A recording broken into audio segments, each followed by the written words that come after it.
Hello, everyone, and welcome back to the Star Wars Library, where Star Wars is in print. And we are back in 1992 to talk about the second novel by Timothy Zahn in the Star Wars franchise and the second of the Thrawn trilogy that was released in May. And it, of course, is Dark Force Rising, the second novel of the Thrawn trilogy. And my personal favorite of the three. But anyways, so this picks up exactly where we left off with Heir to the Empire. Admiral Akbar has been arrested for treason, and Borskfeel is kind of moving on with his master plan to try and gain more political prominence in the New Republic. And so that's kind of where we start here. Garm Bel Idris is also another mainstay that comes in, and he is brought in. And so again, it kind of continues on with that whole political thing in terms of how the New Republic is operating going forward. Now, Luke finally meets Jeruis Sabayoth. And basically, we kind of get some wrong information. Knowing what we know now, we get some wrong information about the Clone Wars. We'll talk about that here in a little bit. Now, he does get to train, or he tries to train with Sabayoth for a little bit to try and gain more knowledge. He is at Jedi Knight status, but he's not at Master status, so he's trying to learn more things. And so he does train for a very little bit with Sabayoth.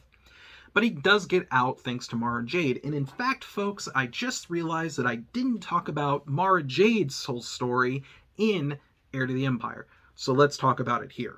So Mara Jade is, we find out, a former Emperor's hand, basically one of the many, many assassins that Darth Sidious had during his time as Emperor.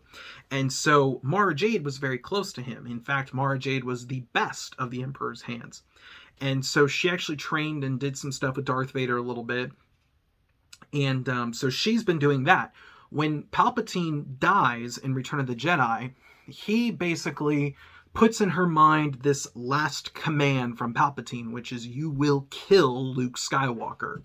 And he makes it, and we see this actually in a comic that we'll talk about much later, that Zahn actually did. We see that he plants, that Sidious has planted in Mara's mind a false vision of what happened. Basically, it looks as though Anakin and Luke turned on Sidious and killed him, when in actuality it was Luke beat Vader, and then he was torturing Luke, and then Vader turned back into Anakin, and it was Anakin who did kill Sidious. But Mara thinks that this is Luke's fault. Since Vader's dead, I need to get revenge, and this command by the Emperor is just in her head, and she can't shake it. She's just struggling with this command, and that's why she did try, well, actually successfully kidnapped Luke in Heir to the Empire, and then they kind of created a bond there. It's kind of the beginning of their relationship, or at least they start off as friends, but of course it evolves into more. So that's what's going on with Mara Jade. So she actually busts Luke out and actually saves him and gets him out of the influence of Jeruis Sabayoth, because Thrawn has promised Sabayoth and basically saying, hey, if you help me, I'll deliver you Luke Skywalker and Leia Organa Solo, the Skywalker twins. And not only that, Leia is also pregnant with 2 babies, and more than likely, since they are part of the Skywalker line, they're the grandchildren of Anakin Skywalker, they will be incredibly strong in the Force, so you get 2 with an added 2 for free. And so Sabayoth is like, yeah, and trying to get this army of dark Jedi. So anyways, speaking of Leia, jumping back to Leia, we kind of start to learn about the Noghray. So Leia is called Lady Vader. Basically what happened is that the Noghray, so Darth Vader basically showed up to their world to help them when their planet was poisoned. And so Vader basically tried to save them all, tried to help them out. They then pledge allegiance to serve Darth Vader and worship Vader. Well, they sense or can smell obviously Vader's or Anakin's DNA in Leia because that's his daughter.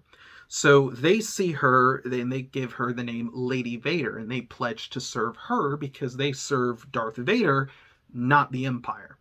And so they end up joining the New Republic against Grand Admiral Thrawn. So that's kind of a backfire thing here. So Thrawn, though, isn't going to be deterred just yet. Thrawn is such a masterful technician. Again, another thing I forgot to mention in the Heir to the Empire review, Thrawn is a master strategist. He studies and cultures art, and that's how he learns their weaknesses. That's what he learns, what they're about, their culture, their customs. He learns it all just by just looking over and discovering their art. It's genius. Again, a really cool idea by Timothy Zahn for this character. So the cliffhanger here, Thrawn's ship are basically manned by clones. There's clones everywhere. And then, of course, we'll find out who are these clones, who are the clones of, later on in the expanded universe. Now, I talked about in this novel how there's some misinformation about the Clone Wars. They made it sound like the Clone Wars was that the clones were the enemy, not the Separatists. They were basically making it out to be that, the clones didn't fight with the Republic, that the clones were the enemy, when that's not what happened at all later on in the prequels. Again, this is going off of basically kind of George's initial thoughts of the Clone Wars, because here's the thing. The prequel era at this point was off limits. Authors couldn't reference really anything in the prequel era. They couldn't do too much. So they didn't know much about the Clone Wars. And George wasn't sharing much. They only had his initial outline or his initial thoughts when initially conceiving Star Wars. And so that's what Zahn did, because he's like, well, that's George Lucas saying that. Well, then there we go. Turns out, of course, that's not what happened.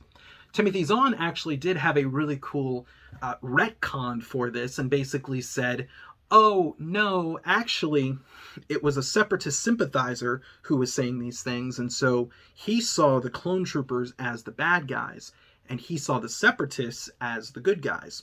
Now, of course, later editions or later pressings of this book will actually go in and will remove and edit some dialogue to make it better fit within the continuity.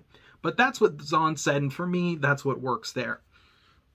Again, we're early on still in the expanded universe, so there is a nice, little retcon that Zahn threw at us, but again, that's just not, that's just what it was at the time. So, in conclusion, we asked this question here. Is this essential? Yeah. It is, especially if you're reading the Thrawn trilogy, it's essential. But again, this is another thing that will affect the later expanded universe. Again, this is also kind of a more middle-of-the-road story, so it doesn't really have a clear ending. It doesn't really have a clear beginning, because it has to segue from Heir to the Empire and take us into The Last Command. But as a story goes and what it does, it is definitely essential. It does, again, further expand more on Mara Jade, the No Grey, and other things that will, again, continue to pop up in later Expanded Universe books, more modern EU books. So this is one that, you can't skip, or I wouldn't suggest that you skip. This is definitely an essential read for your collection, and I highly, highly recommend it. But folks, that is all the time I have for today. I will see you next time with another episode of the Star Wars Library.